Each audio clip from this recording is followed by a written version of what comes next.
Oh, yeah. Please state your name for the folks at home when I tap you on the shoulder. Jim. And? Alex. What do you do, Jim and Alex? I'm a firefighter. Firefighter, eh? I work for the IRS.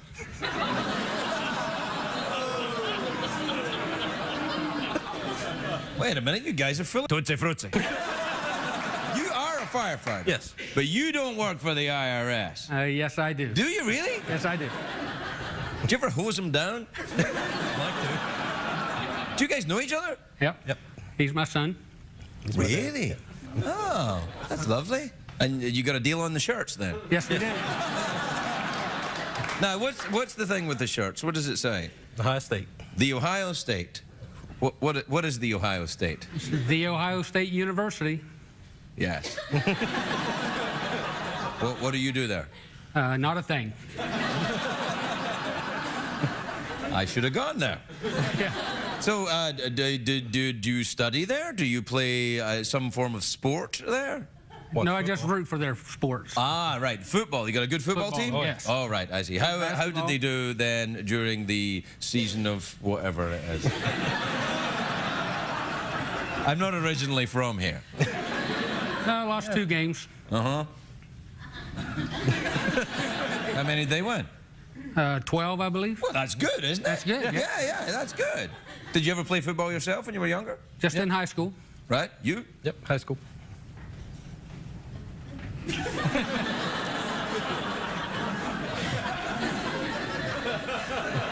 What are you doing in L.A.? Vacation. Really? Why here? They live. I moved to California. You did? Yeah, but up in the valley. Oh, I'm sorry. Yeah. So you work for the IRS in the Valley? Yes. So you say. The IRS doesn't have any places in the Valley, does it? Yeah, we have quite a few places in the valley. Are you a spy? Because I'm never telling you, know. if you're a spy, the whole red shirt thing is a very bad idea. Like, if you're a spy, you don't go out in the morning and go, well, red shirt, they'll never know I'm here. A lot of people talk to you about the shirts. Only Ohio State fans or Michigan fans. I'm sure that's very funny if you know what he's talking about. I, however, am out of my depth. Well, we've got a great show here at CBS. Yes. It's not this one.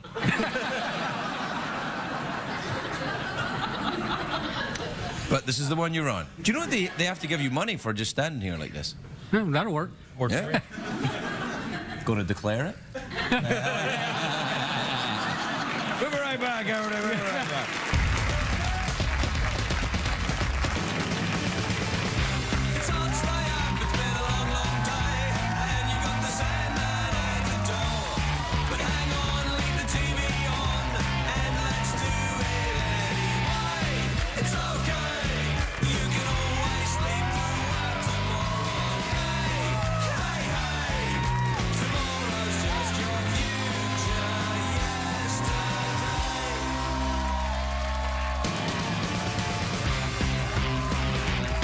Late Show with Craig Ferguson, sponsored by Just for Men.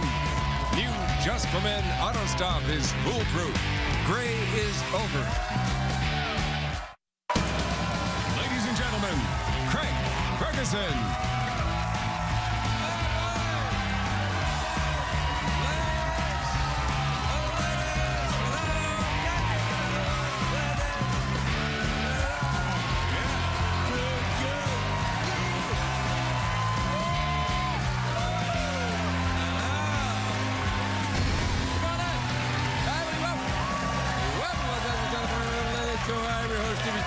Thanks, everybody. No, you can stop. No, it's fine. No, you can stop. Really, honestly, it's great. You can stop now. I feel very, very sad that you had to keep going at that for so long. Because before I came out, I could hear the warm-up community say, "Go, start going crazy!" And But I have to wait until the music starts, so that because that's what I'm told. That's the union rules. If you come out before the music, then you've prematurely arrived. So, which I never do. I never prematurely arrive. You know, it's because I think of other things. Like your pleasure. Anyway, the music didn't start, so the audience is going, hooray, hooray, and nothing's happening. It's just the robot sitting there doing nothing. Yeah. Anyway, all's well that ends well. Good night, everybody. Good night. You don't get off that easy, I'm afraid. You at home, of course, you can just move your dial. But you may arrive prematurely if you do. It's a great day for America, everybody. It is. Although not a great day for the Twitter users. You know, on the Tweety, on the you know that. Earlier today, Twitter went down for 3 hours. 3 hours I couldn't get on my tweets. I was forced to guess if Jessica Simpson's newborn baby made a poopy. I had to guess. I guessed correctly. Do you know that marine biologists in Greece say they witnessed, this is true, they say they witnessed an octopus hitching a ride on a dolphin's genitals? And I'm like, really? Hitching a ride, eh? You know, if you hitch a ride, you get on the wrong thing, you could arrive prematurely. Hitching a ride. It's an excuse the dolphin made up when his wife saw him. That's what it was. What are you doing? That's how dolphins talk with a squirty poop hole thing up the top. What'd you call that thing? Blowhole. Yeah, blowhole. Oh, man, it's a dirty one tonight. Maybe it's not that dirty. I'm not talking that dirty. I'm just really thinking dirty. You know what it is? It's that heat wave on the East Coast. It's making me feel hot, even although I'm 3,000 miles from it. It's true. New York City is crazy right now. You know what it's doing? It's driving bees crazy. There's bees going crazy in New York. It's like the New York Post, they're sensationalizing it. What's the picture? The bees swarm, South Seas swarm in the place. And then look at the story at the bottom. What's that? Bees swarm the face of Regis Phil. Can you imagine the constant noise? I'm sure the bees would get used to it, but can you imagine? I don't know what's going on with bees. Last year the bees are like, oh, there's no bees left, there's bees. Oh, no, what's happened to all the bees? Oh, the bees, the bees. Now they're all swarmed. They're like Kardashians, they're everywhere. There's bees everywhere. Anyway, there's a TV camera. And there's bees like that, too. It's dangerous to have a plague of bees in this hot weather. It's difficult to warn people because you go, swarm! And they go, I know swarm. What's your point, mister? Swarm, swarm. I punned on swarm. What do you think? Yeah, thanks, man.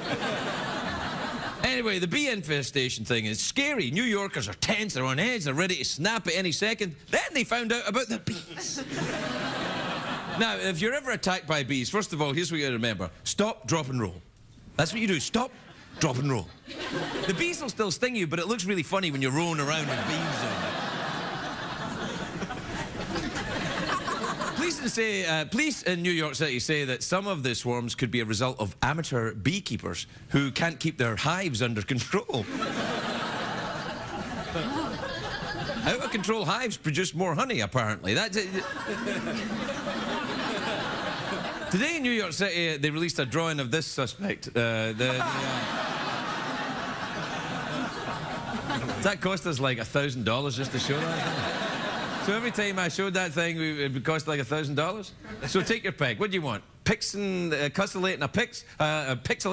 word? Or cusselating a pix word? Or you want to pay $1,000 for the Pooh Bear? What do you want? Because this is your big chance. You want Pooh? Nah, it doesn't matter. Anyway, look, a lot of the amateur beekeepers are hipsters. That's true. It's the hipster thing to do now is collect bees. In fact, the hipsters are so hip that it's already the thing to say in hipsters is, I had a beehive before it was cool. Knock it off, hipsters, you and your trendy crap. Although it is hilarious to see someone run away from bees in skinny jeans. Second season wasn't as good. Honey is incredibly valuable, though. That most people don't know this. Bees make it by eating pollen, and then they regurgitate it as honey. That's how it's made. Yes, perhaps I'll do the rest of the show in this voice. It'll be sort of like Downton Abbey. What do you think, Jeff? Oh, I think it's quite lovely. Yes. I'm terribly sorry. I seem to have arrived prematurely. No, that's how bees make honey. They eat the pollen and then, whoo, honey. It wouldn't sell as well if you called it bee puke, but that's what it is. It is. It's bee vomit. And the queen bee will mate with up to 100 male worker bees. Scientists call this process, it's called, I'm going to try and get this right, philatoky. Philatoky, it's a Latin word for slut. It's a joke. Anyway, experts say the most reliable way to make bees docile is what you do is you surround them with huge billows of white smoke. That is why Willie Nelson has never been stung by a bee. Bees get near Willie Nelson, they're like,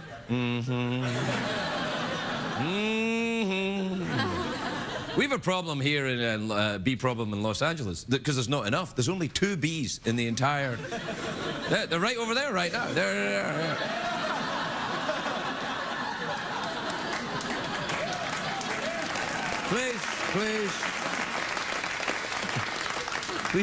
Please don't applaud the bees.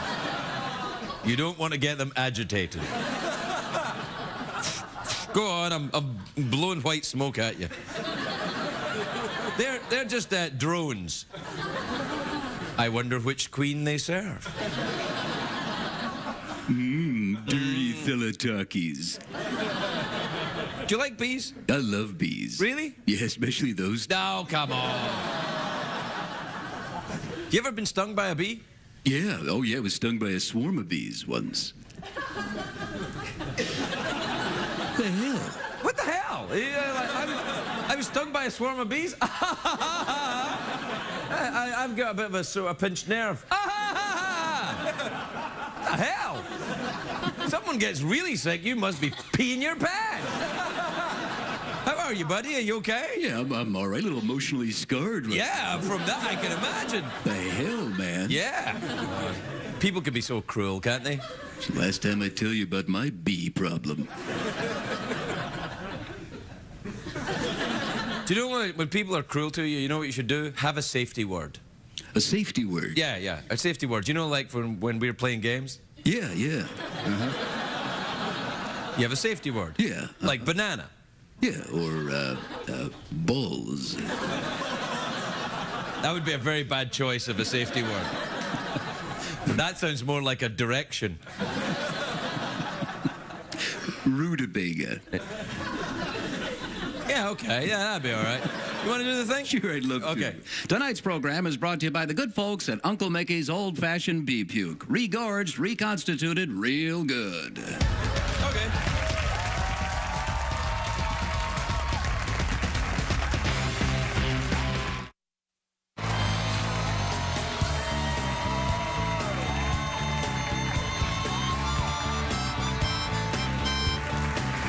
Everybody, welcome back. Hey, Jeff, I was just blowing my organ here during the commercial break, and I've noticed that if I move my tongue a certain way, something different happens.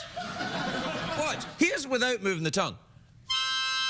Right? Here's moving the tongue.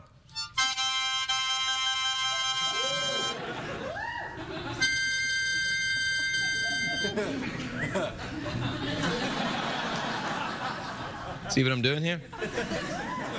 Here's with no tongue.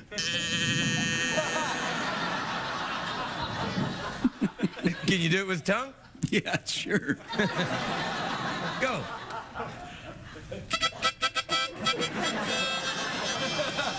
Yeah, this is on TV right now. Hey, you know what time it is, right? Oh, it's tweet mail time. Oh, it's Craig. tweet mail time. It is. Now, do you want to play a jingle or you want to do a jingle? I think we should do our own jingle. Do our own jingle. All right, then. Make our own entertainment. Yeah. Like folk used to do in the old days before television ruined society. Yeah, before. That's right. Yeah, like Yeah. a campfire. That's right. Right. Imagine it's around the campfire and we're about to read the tweets and the emails of the studio or the audience who are elsewhere in the forest. Right. Yeah, that's good. Yeah. All right, ready? Yeah. All right, then. Oh, it's tweet mail time. It's tweet mail time. Time to open the bag and read a tweet. That was great. I think I really worked out. Yeah. All right, this is from Hillary in Brooklyn, New York. You ever been there? Love Brooklyn. Yeah. Yeah, no, great place. That's where the hipsters live now, Brooklyn. Yeah, with the Yeah, they're bees. out there with their bees. Yeah. Anyway, Hillary says, Dear Craig and Jeff, my husband is extreme in his cleanliness and spends more time with a vacuum and duster than with me. How do I get him to unwind?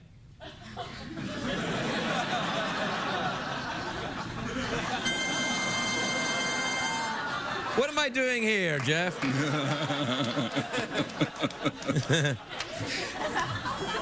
Or you could get a maid.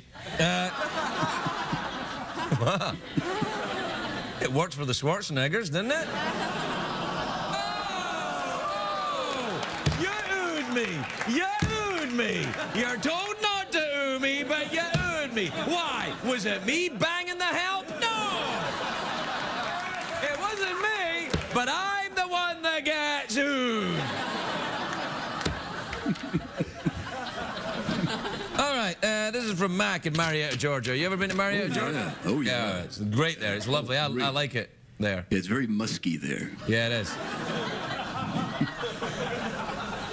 Hi, Craig and Jeff. My son got married recently, and I'm not too fond of his new wife. How do I deal with the situation? Move. This is from Sarah in Memphis, Tennessee. I love it down there. Do you? Oh, I do love it down there. Yeah, I love it down there. You ever been to Memphis, Tennessee? Dear Craig and Jeff, my boyfriend and I bought a cat together, but we have recently broke up. Who should get the cat? I don't care. But more importantly, neither does the cat. The cat doesn't care. I know you think, oh, the cat's torn apart by this. No, he's not. The cat's like, I don't care. Who's got the food? Right, Jeff? Yeah, who cares? Yeah. Jeff is a bit like a cat, right, Jeff? That's true. Right. So, would you care if I broke up with Michael? See? I think that's answered your question. We'll be right back, everyone. We'll be right back.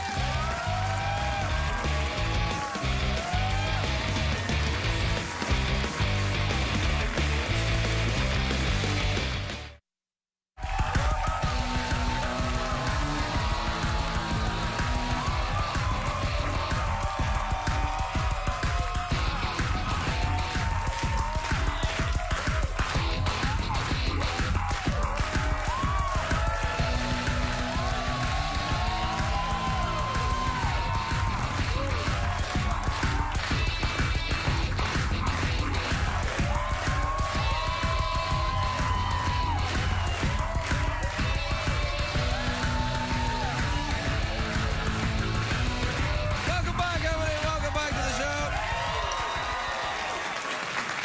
My first guest tonight is a big-timey actor. He's in a new show, The Newsroom, which premieres Sunday night on HBO. Take a look at this. Please welcome Jeff Daniels, everybody. Jeff Daniels.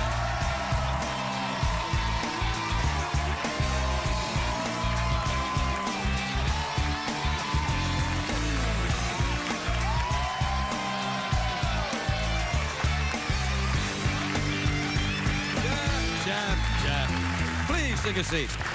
Oh, lovely to see you. You look great. Man. Thank you very much. No, you look really good. You did good marching there. If I'd have known you were a marcher, you could have marched out with the bees and the girls. I'd have road secretariat or whatever the hell that was. Yeah, that was. Yeah. You don't want to do that. I did ask the guys. I asked the bees if they were being paid, and they go, yes. So that was.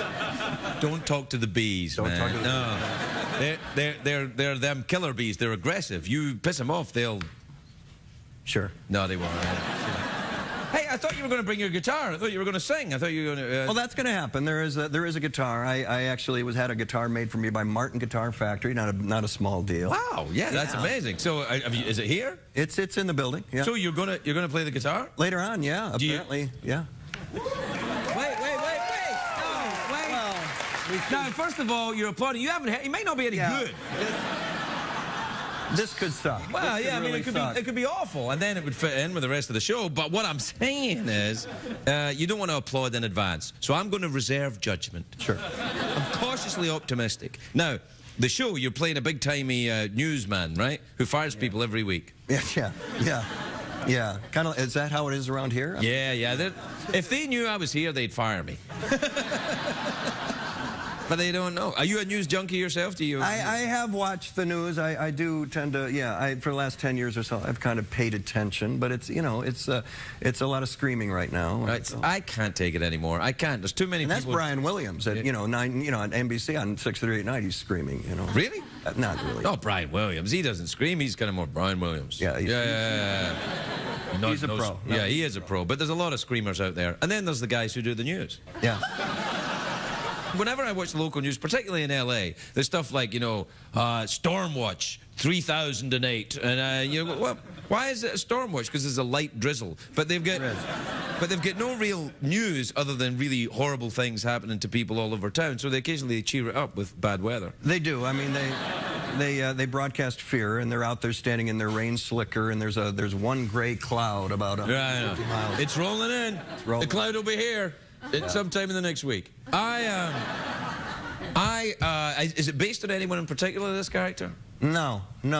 Aaron basically said, create your own guy, and so that's kind of what we did. So there was a kind of a combination of a lot of guys that I would steal from liberally. Yeah, but you don't, it's not like you go, well, I'll do the guy from Dumb and Dumber. I'm not going to do that. That's a pretty funny. People enjoy that guy. You know what I'm saying? That is a scene I would like to see. Yeah. I would like to see guy. Harry Dunn with his IQ of 8, trying to read the teleprompter. That would be good. I thought there was going to be a remake of that, or a sequel, or something to that movie. So did I till yesterday. Yeah. And then it's not happening. Yeah. Well, it's Jim's upset. Oh, I've met Jim. He's always upset. Yeah. He's got a pretty good reason to be, so my hope is that it will. Wait.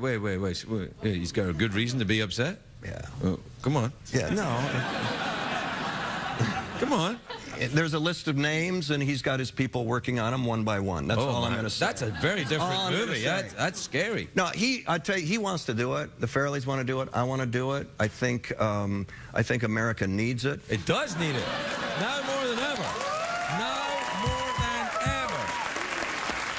We haven't had a God's honest dumbing down of America in a long time, and we kind of... Well, I do my bit here, but I'm only one man. I know you do, and you're succeeding admirably. Thank you. However, when we came out with Dumb and Dumber, I remember reading the New York Times and the dumbing down of America. We were blamed for so much. Oh. It's time. It's probably time for that again. Yeah, I know. I tell you, that scene where you guys make the snowman in Dumb and Dumber with the carrot and the 2 lumps of coal. Thank you so much. That's about the funniest cracking I've ever seen in my life. That is when Jeff and I went to see that together. You remember? Oh yeah. Yeah. We couldn't stop laughing. Couldn't stop laughing. That was a special. Yeah, that was. That was one of those where I thought about all those acting classes and said, "Oh my God, really?" Yeah, really. You did great, though. You did great. You have to be fearless to play a character like that. You have to be fearless to get on that toilet. That's what you have to be fearless on. I mean, there were takes. I mean, I think in the film it actually lasted about 30 seconds, where I actually began what happens on top of the toilet and then finished. About 30 seconds. There were takes that lasted 2-3 minutes. Whoa, man, that's a long time. Yeah. That's a lot of excretion. Which brings me to the commercial break. We'll be right back.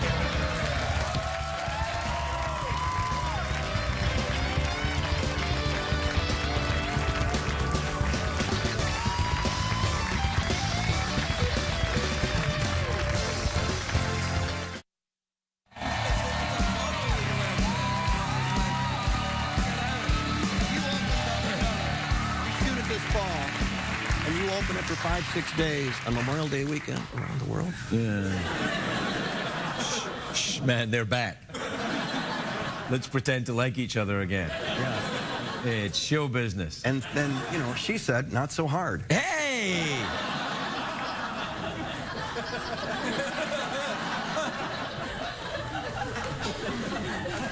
You probably cut that out, right? Yeah.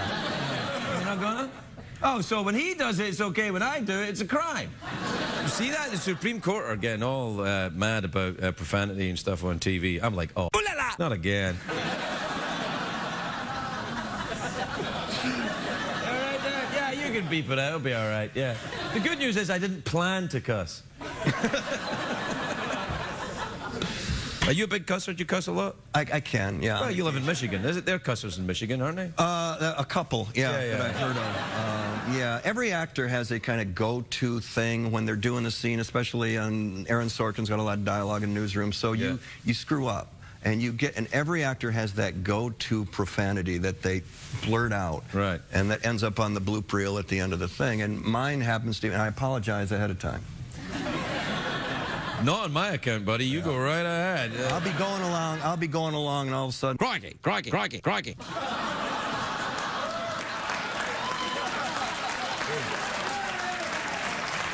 you.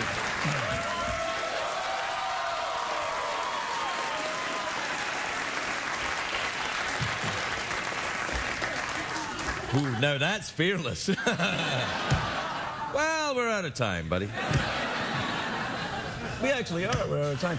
I used to end the segments in the show with the cash prize or the mouth organ or stuff. But I've kind of gone off it. But I can do it again if you want, if you feel like it. I'll do the cash prize. Okay. Before it's officially retired. It's time for the Big Cash Prize. Big cash prize. 3 ways to win. You can either answer a question that's written on the card. You can guess what's in my box. Here's how that works. I imagine a box in my head. I don't know what's in it. Only Jeff knows what's in it. You guess what's in it. If you're right, you win the money. If you're wrong, you don't. Or you can try for the third option, the recently added Guess What Her Majesty the Queen is Thinking. We have imagined a scenario where Her Majesty the Queen has been falsely imprisoned. You must guess her thoughts. I'll take the Queen. Okay. What am I thinking, Jeff? Oh, good. Finally, I'm going to get some big prison.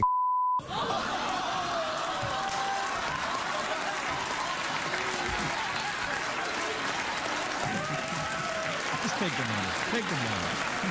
Take the money. Get out. Take that.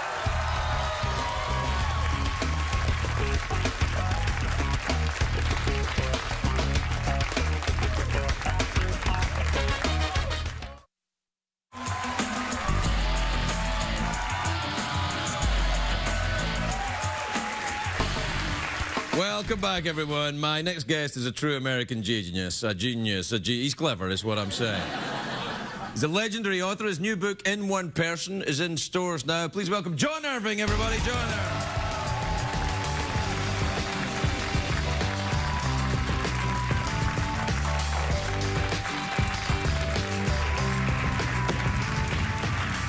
John Irving, how are you? I'm very well, thanks. Good. Good. It's good. I like the cover of the book. Is this you on the cover? We tried that, but it didn't work. Have you ever tried wearing a bra and then undoing it around the back yourself? I mean, that's the question America wants to know from John Irving, I tell you. Well, when I was younger, sure. Yeah, well, why not? I have to say, this is quite scary, actually. See there? Mm-hmm. Do you like to project an image of toughness? Because you do. I don't know if you mean it.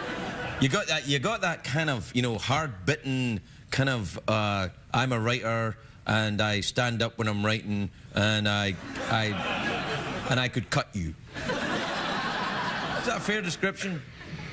Well, I'm 70 years old. No way. So what you're saying is you can cut. You're tatted. I had no idea you were inked up. That's. I mean, I got a little bit here. You're like covered. Not that you can see. Do you have more? Mm-hmm. You're a surprise to me.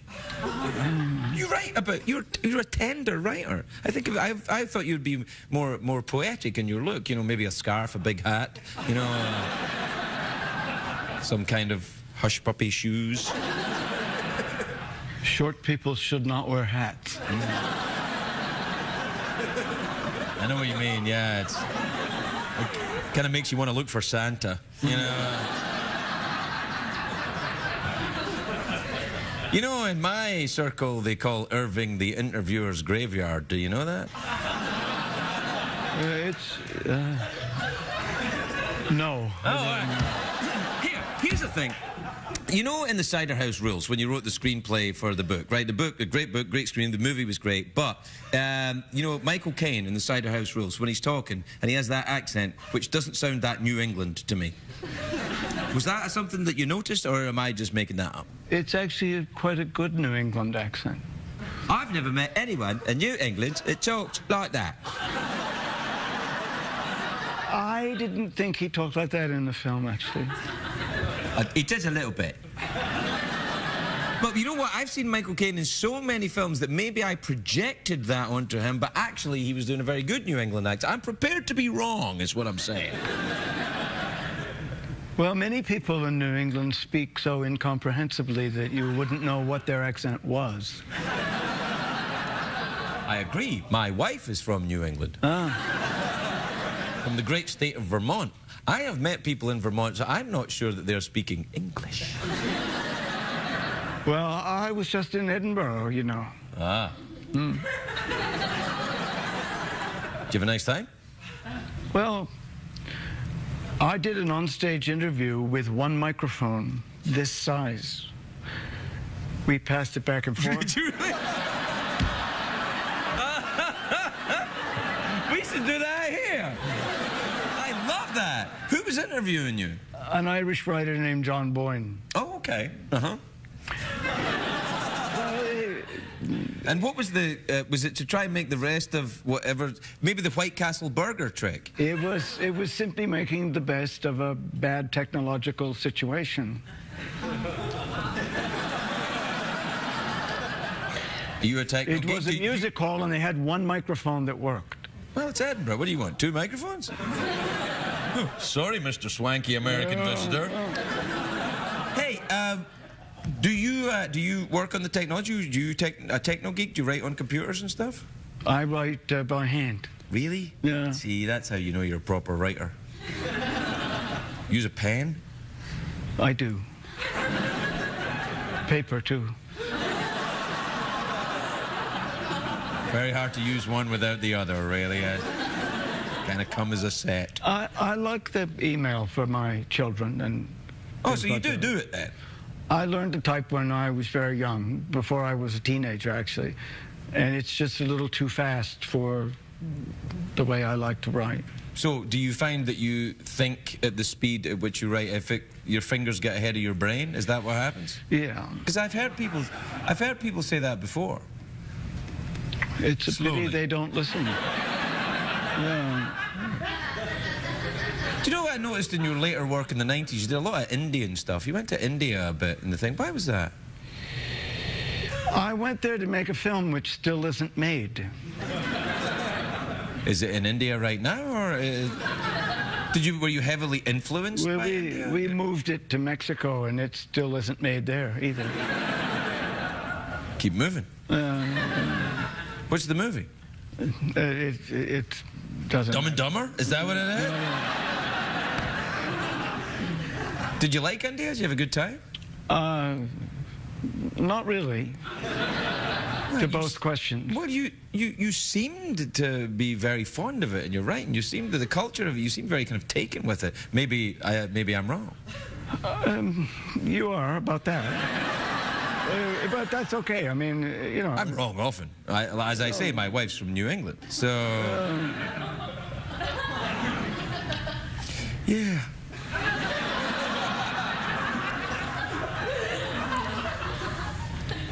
You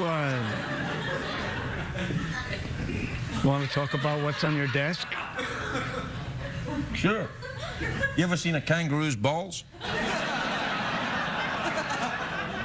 Or do you wanna? Did the kangaroo give that to you willingly? They're on loan from the kangaroo, who's unfortunately been falsely imprisoned. Have you ever visited the Freud Museum in Vienna? No, I haven't, but I hear they've got a lot of penises. Many penises.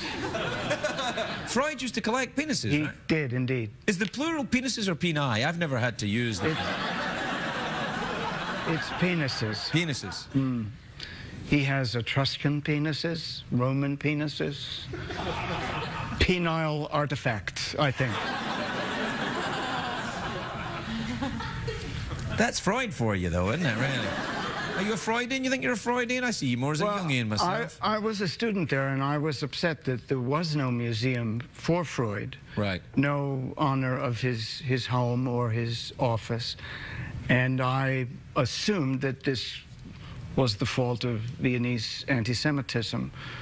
But when... You've got that there. Yeah, they do. Yes, they do. Yeah, they do. But then, once the museum was open through the efforts of the daughter, and all the penises showed up, I'm not trying to let the Viennese off the anti-Semitic hook because they deserve it.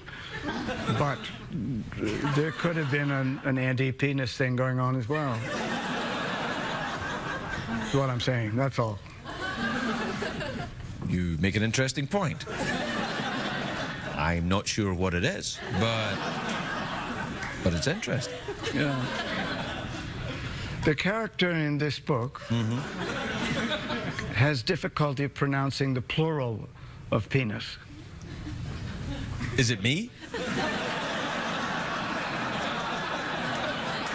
I just thought you'd be interested in the parallel. I think it's, well, this, because it reminded me of me when I saw the cover, that's all I'm saying. We tried several models. I'll bet you did. Yeah. Well, John, we're out of time.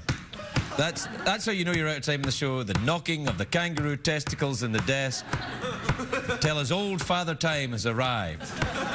Okay. Knocking at the door. Okay. You can have these if you want. A writer gave me these, actually. Carrie Fisher gave me these. Oh.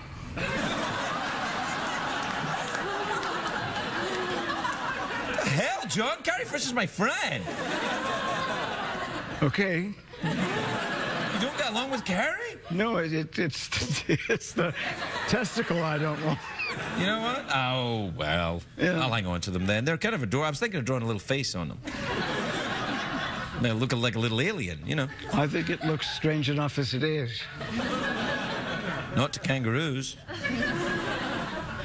I don't know that they'd like the little silver part, you know. I hear you. Well, we're out of time. Okay. Relieved? No, it's okay. Do you want to do a cash prize, awkward pause, anything like that? No. Let's just throw in an official awkward pause. Haven't we done that? We have, but I'd like to make it official. Okay.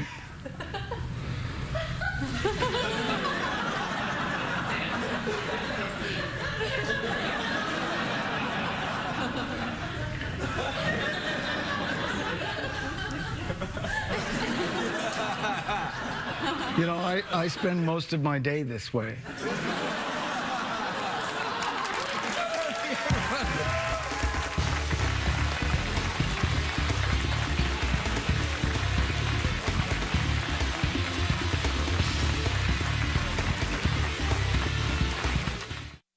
What did we learn on the show tonight, Greg?